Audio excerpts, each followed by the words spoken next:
आज अंतर्राष्ट्रीय हिंदी दिवस है, इसलिए अंतर्राष्ट्रीय हिंदी दिवस के उपलक्ष्य में हम देखते हैं कि भाषाओं से संबंधित हमारे भारतीय संविधान में क्या क्या प्रावधान है, भारतीय संविधान में भाषाएं किस प्रकार जोड़ी गई, किस प्रकार इनका विकास क्रम रहा और कैसे धीरे धीरे जाकर शास्त्रीय भाषाओं के रूप में कुछ भाषाएं सम्मिलित हुई। ठीक है, तो आज क्या है, 10 जनवरी है, 10 जनवरी 10 जनवरी। यहाँ पर ये देख लें कि क्या है, विश्व हिंदी दिवस मनाया जाता है 10 जनवरी। क्या मनाया जाता है, विश्व हिंदी दिवस। यहाँ ना दिखाई दे रहा हो, यहाँ लिख देते हैं 10 जनवरी, 10 जनवरी विश्व हिंदी दिवस। क्या, विश्व हिंदी दिवस। अब विश्व हिंदी दिवस की जो शुरुआत, इसकी शुरुआत की बात कर लें तो विश्व हिंदी दिवस की शुरुआत होती है 2006 में। कब होती है, 2006 में। कौन करता है, उस समय जो प्रधानमंत्री होते हैं हमारे डॉक्टर मनमोहन सिंह जी होते हैं। कौन होते हैं, डॉक्टर मनमोहन सिंह जी होते हैं अपने पीएम, उस समय की बात है। और ये डॉक्टर मनमोहन सिंह हैं जो पीएम के साथ साथ, ये क्या है, मनमोहन सिंह जी पीएम होने के साथ साथ प्रमुख अर्थशास्त्री भी थे। कौन है, प्रमुख अर्थशास्त्री है। अब प्रेजेंट की कंडीशन में नहीं है, मगर इसके पहले थे। ठीक है, तो अर्थशास्त्री की तो उपाधि तो उनकी रहेगी, मगर एक कब थे प्रमुख अर्थशास्त्री, ये थे 1991 के दौर में, 91-90 के दशक के दौर की बात है, जब भारत में क्या हुआ था, वित्तीय आपातकाल की स्थिति पैदा हुई थी। वित्तीय आपात तो आजकल लगा नहीं है जो 360 के अंतर्गत लगता है, मगर उस समय क्या था, वित्तीय आपात की स्थिति थी, क्योंकि भारत के पास विदेशी मुद्रा भंडार में कितना रुपया था, सिर्फ 15 दिन का रुपया था विदेशी मुद्रा भंडार में, जिससे कि विदेशों से अपना जो लेन देन हो सके वो सिर्फ 15 दिन के लिए बचा था। उस समय क्या थे, मनमोहन सिंह जी 8 उदारीकरण की नीति लेकर आए थे 1991 में। इस विषय हम बाद में बात करेंगे, मगर यहाँ पर हम किस विषय में बात कर रहे हैं, यहाँ पर हम बात कर रहे हैं 10 जनवरी विश्व हिंदी दिवस। इसकी शुरुआत 2006 में। उस समय कौन थे, पीवी नरसिम्हा राव क्या थे, प्रधानमंत्री थे। उन्हीं के समय में ये अर्थशास्त्री थे मनमोहन सिंह, और वित्त मंत्री भी थे। परंतु 2006 में जब इन्होंने विश्व हिंदी दिवस की शुरुआत की थी, तो विश्व हिंदी दिवस की शुरुआत के समय भारत के जो प्रधानमंत्री थे वो थे अपने डॉक्टर मनमोहन सिंह। इन्हीं ने इस दिन की शुरुआत की थी। आगे देखते हैं कि भारतीय संविधान में किस प्रकार से भाषाओं के रूप में दर्जा किन किन को कब कब मिला है। देखते हैं भाषा से संबंधित भारतीय संविधान में क्या क्या प्रावधान है, उसके बारे में चर्चा करेंगे। भारतीय संविधान में यहाँ पर सबसे पहले राजभाषा आयोग होता है। सबसे पहले देखते हैं क्या, राजभाषा।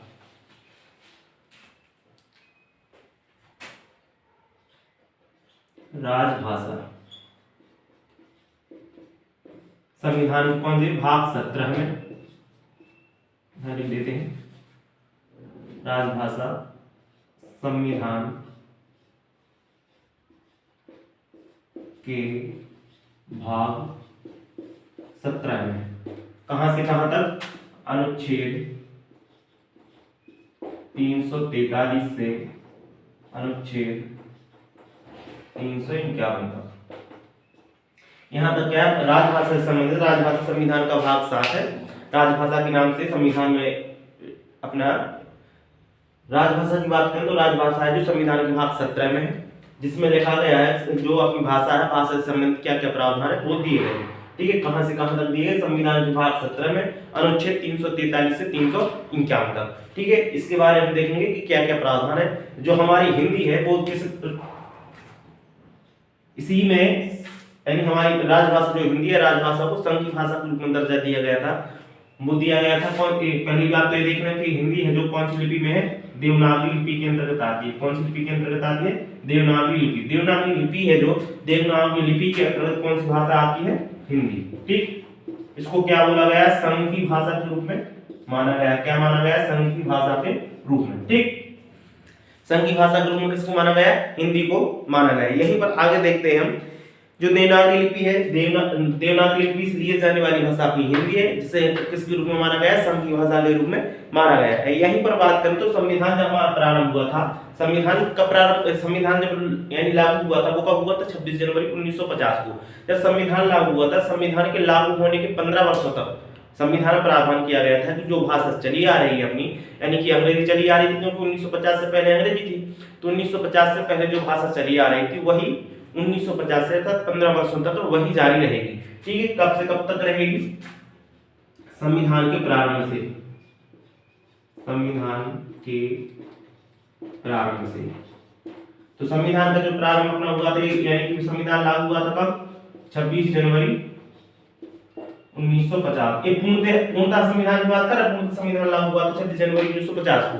ठीक, तो यहाँ पर यही बात की जाए कि 26 जनवरी 1950 को जब संविधान लागू हुआ था, इसके पहले से ठीक जो भाषा चली आ रही थी क्रम में, यानी शासकीय कार्यों में या संसदीय कार्यों में, कौन सी थी? वो थी अंग्रेजी भाषा। तो यहाँ पर क्या है, संविधान के प्रारंभ में जो भाषा चली आ रही थी उसी को 1950 से 1965 अर्थात 15 वर्षों तक, कब तक? 15 वर्षों तक आधिकारिक भाषा के रूप में, किस रूप में? आधिकारिक भाषा के रूप में मान्यता दी गई। कौन सी भाषा को? अंग्रेजी को। ठीक, जो संविधान के प्रारंभ से जो भाषा चली आ रही थी उसी को 15 वर्षों तक और बढ़ा दिया गया। यही अंग्रेजी भाषा को संविधान में जो चली आ रही है शुरुआत से 15 वर्षों तक और भाषा रहेगी। ठीक है, आधिकारिक भाषा के रूप में मान्यता अंग्रेजी को दी गई। किसको दी गई? अंग्रेजी को दी गई। साथ ही साथ यहां पर ये भी देख लें, साथ ही साथ हिंदी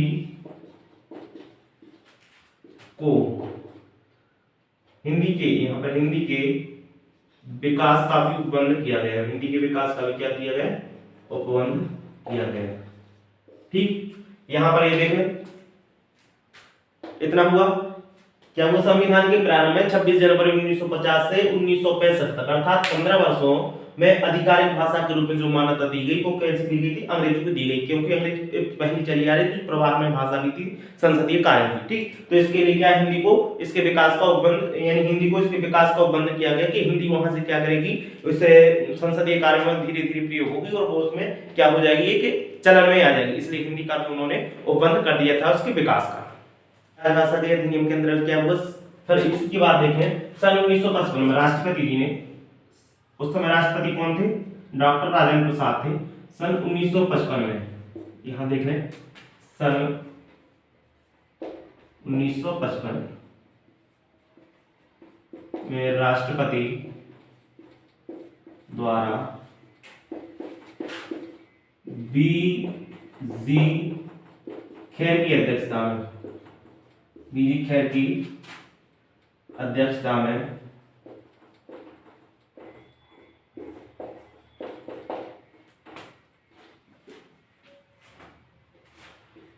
एक आयोग का गठन किया गया। आयोग का गठन किया गया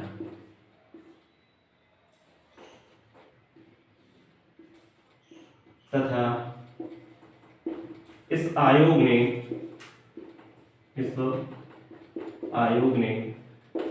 अपनी रिपोर्ट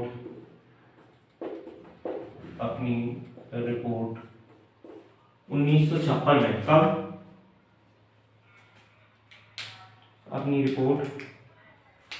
इस आयोग ने अपनी रिपोर्ट 1956 में राष्ट्रपति को सौंप दी। किसको सौंप दी? राष्ट्रपति को सौंप दी।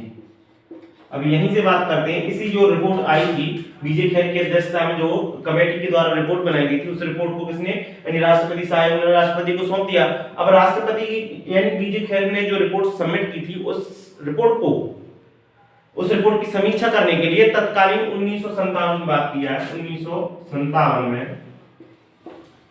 बी.जी. खेर की, या इस रिपोर्ट लिख देते हैं यहाँ पर, इस रिपोर्ट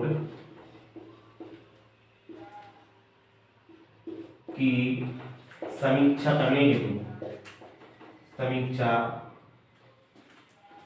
करने हेतु पंडित गोविंद वल्लभ पंत की अध्यक्षता में एक संसदीय समिति गठित की गई। क्या की गई थी? एक संसदीय समिति गठित की गई।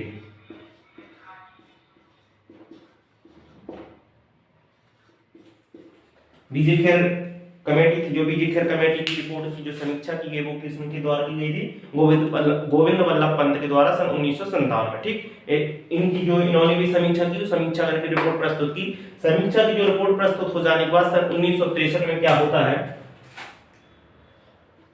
समीक्षा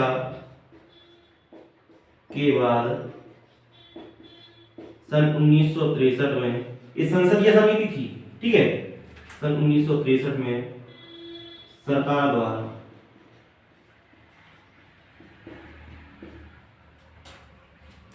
इस अधिनियम को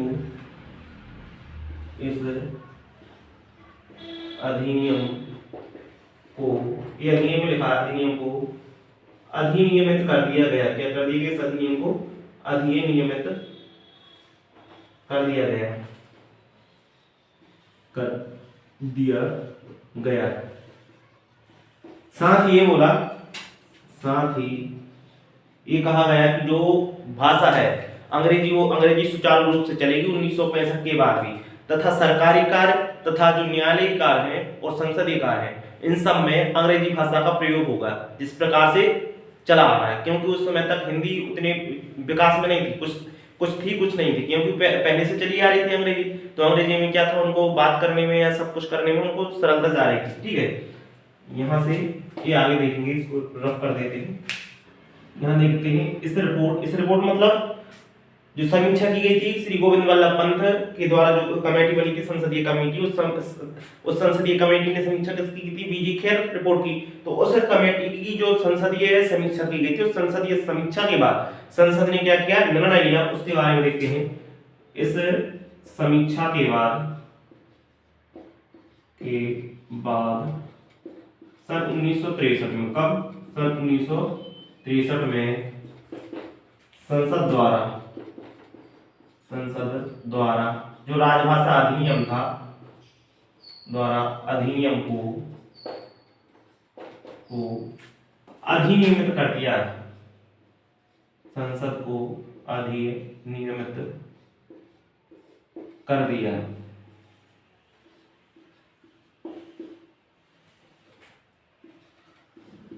साथ ही यह प्रावधान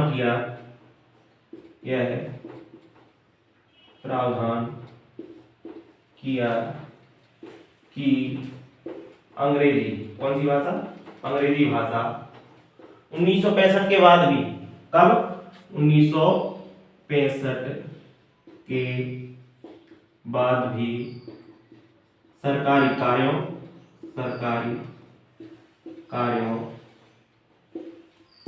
व संसदीय या संसद बोल सकते हैं, संसदीय कार्यों में सुचारू रूप से लागू रहेगी तथा हिंदी को सहायक भाषा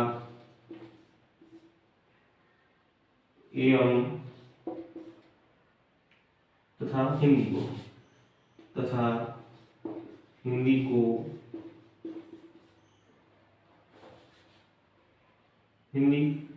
के विकास का भी उपबंध किया गया। और यहाँ ये भी कहा, जब उपबंध किया, इतना पर्याप्त है। ठीक, क्या होता है? समीक्षा होती है। समीक्षा के बाद सन 1963 में संसद के द्वारा जो अधिनियम प्रस्तुत होता है, राजभाषा अधिनियम को अधिनियमित कर दिया जाता है। जब ये अधिनियमित कर दिया जाता है तो साथ में इसी अधिनियम में ये प्रावधान है कि जो अंग्रेजी भाषा है, अंग्रेजी भाषा को सरकारी कार्यों और संसद की जो कार्रवाई, संसद की कार्रवाई में जिस प्रकार से अंग्रेजी चली आ रही थी, उसी प्रकार 1965 के बाद भी ये अनवरत रूप से चलती रहेगी। ठीक है, साथ ही साथ यह कहा कि जो हिंदी का विकास है, हिंदी के विकास के रूप में भी हिंदी का उपबंध किया गया। साथ ही साथ कहीं कहीं पर भी हिंदी का प्रयोग भी किया जाएगा। परंतु 1967 में अनिवार्य कर दिया गया था। 1967 में क्या किया, अनिवार्य कर दिया था कि जहां पर हिंदी पूर्ण रूप से लागू होनी थी तो वहां पर कहीं कहीं पर क्या कर दिया था, अनिवार्य कर दिया कि साथ में सहायक भाषा के रूप में अंग्रेजी भी आएगी। ठीक है, तो ये था आपका हिंदी भाषा अधिनियम के बारे में जो समीक्षा है। अब हम यहाँ पर चर्चा करेंगे कि राजभाषा हमारा जो संविधान है, संविधान में कुल कितनी भाषाएं हैं। संविधान की बात करें, संविधान में वर्तमान की बात करें, संविधान में वर्तमान में 2016 तक के रिकॉर्ड में अभी भी बात चले तो अभी भी उतनी ही भाषा है लेकिन 2016 में थी। ठीक, संविधान में वर्तमान में कितनी भाषा है, 22 भाषाएं, 22 भाषाएं हैं। मूल रूप से जो संविधान में भाषाएं थी वो थी 14 है। कितनी भाषाएं थी, 14 है मूल रूप से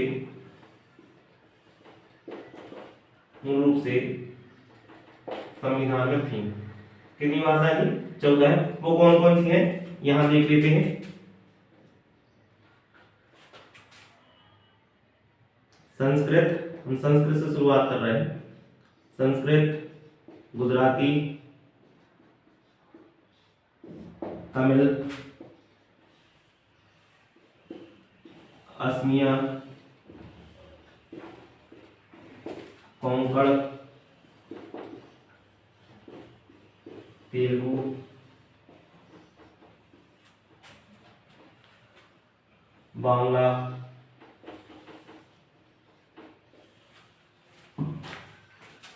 मराठी,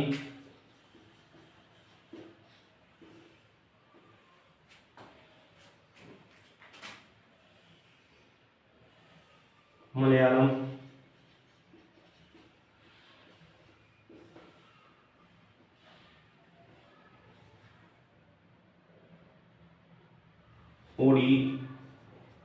उड़िया बोलते हैं इसको। ठीक है, उड़िया। कितनी, 1 2 3 4 5 6 7 8 9 10। इसके बाद कौन थी, उड़िया, तमिल, बांग्ला, असमी, गुजराती, कन्नड़,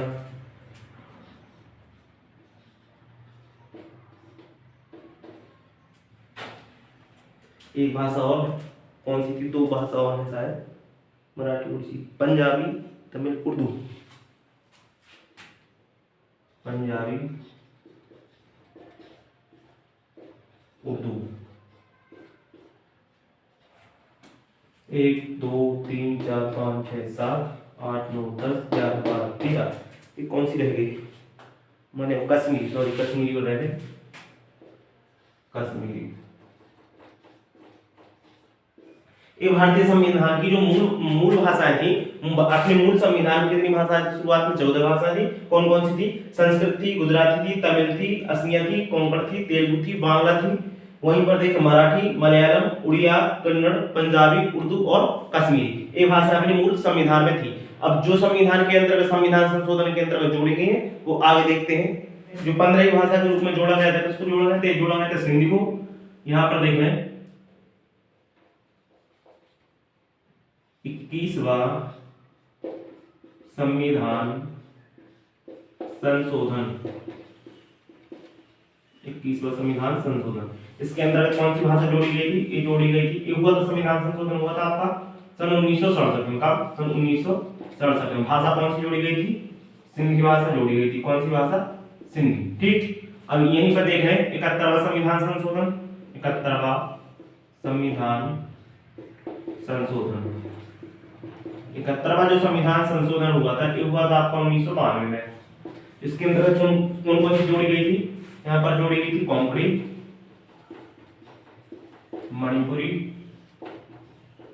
और नेपाली। ठीक, अब देख रहे हैं 92वां संविधान संशोधन। कौन सा, 92वां संविधान संशोधन। ये कब होता है, ये होता है आपका 2003 में। जिनमें भाषा की बात करें तो कौन कौन सी भाषा जोड़ी जाती है, मैथिली, संथाली, डोंगरी और बोडो। कौन सी संविधान संशोधन में, 12वें संविधान संशोधन 2003 में इनको जोड़ा जाता है। ठीक है, तो ये हमारी भाषा थी कि मूल संविधान कितनी भाषा थी, मूल संविधान में भाषा थी अपनी 14 भाषाओं के साथ साथ यहाँ पर फिर संशोधन किए गए, जो मांग उठने लगी कि हमारी भाषा को भी संविधान में जोड़ा जाए। तो कौन सी भाषा है, 21वें संविधान संशोधन के अंतर्गत 1967 में हुआ था, जिसमें जोड़ी गई सिंधी भाषा। फिर उसी के बाद में हुआ 71वां संविधान संशोधन। 71वां संविधान संशोधन जो 1992 में हुआ था, उसमें कौन कौन सी जोड़ी गई, इसमें जोड़ी गई कोंकणी, मणिपुरी और नेपाली। आखिरी का जो संविधान संशोधन हुआ था भाषाओं से संबंधित, वो था आपका 92वां संविधान संशोधन जो हुआ 2003 में, जिसमें मैथिली, संथाली, डोगरी और बोडो को 4 भाषाओं को जोड़ा गया था। कब, 2003 में। कौन सा संविधान संशोधन के तहत, 92वां संविधान संशोधन के तहत। यहीं से बाद में हम चलते हैं शास्त्रीय भाषाओं। शास्त्रीय भाषा में कौन कौन सी भाषा है और उनको दर्जा कब दिया गया। ठीक है,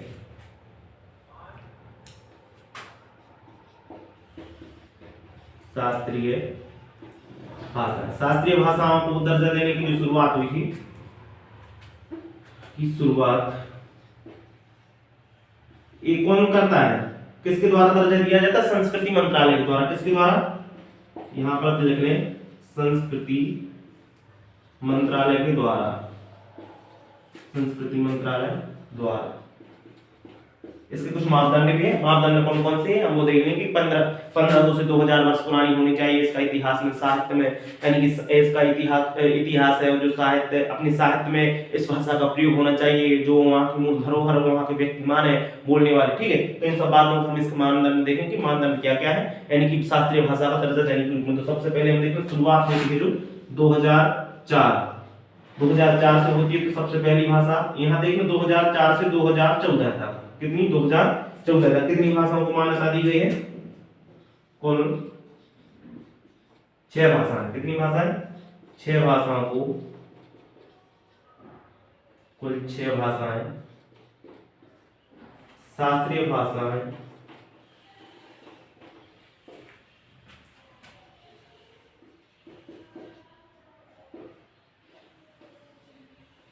का दर्जा प्राप्त कर चुकी हैं। सबसे पहले की आपकी तमिल, मांग लिखेंगे इस पे, शास्त्रीय भाषा का दर्जा दिया गया है, वहां पर हम देखते हैं पहले नंबर पर है आपकी तमिल भाषा, तमिल। फिर इसके बाद में आती है संस्कृत, फिर आती है आपकी तेलुगु, फिर आती है आपकी कन्नड़, फिर आती है गुजराती, नहीं सॉरी मलयालम,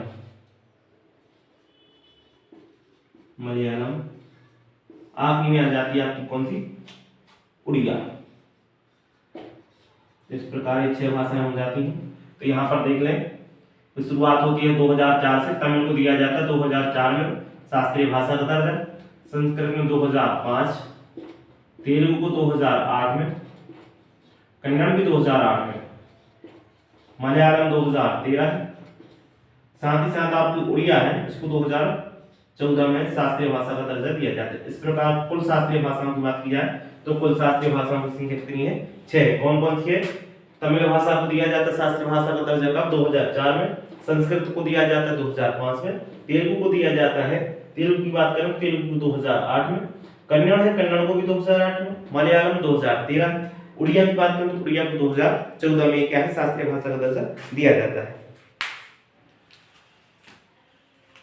इसके शास्त्रीय भाषा में कुछ मानदंड है, तो मानदंड के बारे में देख रहे हैं कौन कौन से मानदंड है और कब किन किन मानदंडों के आधार पर इसको शास्त्रीय भाषा का दर्जा दिया जाता है। शास्त्रीय भाषा का जो दर्जा दिया जाता है उसके मानदंड कौन कौन से हैं। किसी भाषा को जिसको शास्त्रीय भाषा का दर्जा दिया जाए उसका इतिहास है, जो प्रारंभिक ग्रंथों का इतिहास 1500 से 2000 वर्ष पुराना हो। पहली बात तो उस भाषा का इतिहास कितना होना चाहिए, 1500 से 2000 वर्ष पुराना होना चाहिए। दूसरी बात, प्राचीन जो साहित्य है या ग्रंथ है उनका एक हिस्सा जिसे बोलने वाले जो लोग हैं, लोगों की जो पीढ़ियां हैं, उस हिस्से को क्या मानते हो या उस भाषा को मूल्यवान विरासत मानते हो। क्या मानते हो, मूल्यवान विरासत के रूप में इसे माना जाता हो। तीसरा है इसका मुख्य पॉइंट, साहित्यिक परंपरा में क्या होना चाहिए, मौलिकता होनी चाहिए। जो साहित्य है उस समय की साहित्य जो परंपरा रही है उसमें क्या होना चाहिए, मौलिकता होनी चाहिए। ये 3 पॉइंट है जो क्या किसके अंतर्गत आते हैं, शास्त्रीय भाषा को दर्जा देने के लिए ये कंपलसरी, ये होना ही चाहिए।